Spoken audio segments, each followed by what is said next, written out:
Bienvenue chez C'est Maman qui cuisine. On se retrouve aujourd'hui avec une idée recette de salade de pommes de terre et patates douces avec de la mozzarella. Ça change un petit peu des salades de pommes de terre habituelles. C'est rapide et délicieux.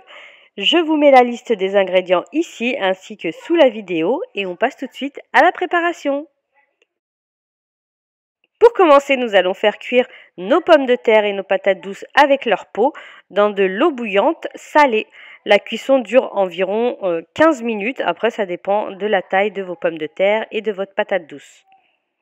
Donc, on contrôle la cuisson au bout de 12 minutes environ à l'aide de la pointe d'un couteau. Et si ça rentre facilement, c'est que c'est bien cuit. Une fois que c'est cuit, nous allons les faire passer rapidement dans de l'eau froide afin de stopper la cuisson et ensuite on va les faire égoutter et les laisser tiédir afin de les éplucher quand ils seront encore tièdes. Donc on les épluche et on va les découper en petits dés. On les verse dans notre saladier et ensuite on va s'occuper de la vinaigrette. Alors dans un bol, on va mélanger le vinaigre avec le jus de citron, un peu de sel et de poivre. On ajoute ensuite progressivement l'huile d'olive tout en émulsionnant à l'aide d'une fourchette ou d'un petit fouet comme moi. Ajoutez ensuite les herbes de votre choix, soit la ciboulette, soit du persil ou de la coriandre. Et on continue à mélanger le tout. Vous obtenez une vinaigrette assez onctueuse et on va verser le tout sur notre salade. Là, nos pommes de terre sont encore légèrement tièdes.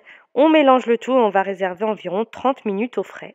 Ensuite, au moment de servir, on va verser dans nos assiettes individuelles ou dans des petits plats à salade.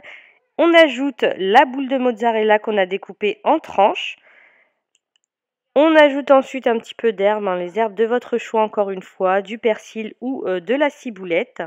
J'ajoute un petit peu de sel et de poivre sur ma mozzarella juste avant de servir et il ne vous reste plus qu'à déguster cette salade. Voilà, j'espère que la recette vous a plu, j'espère que cette vidéo vous a plu également.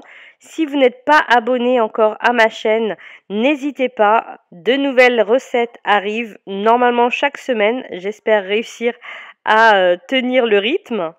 Et si vous reproduisez la recette, n'hésitez pas à me taguer sur Instagram ou à me l'envoyer en message privé. Ça me fait toujours très plaisir de recevoir vos photos. Je vous laisse donc sur ces images et je vous dis à très bientôt pour de nouvelles recettes.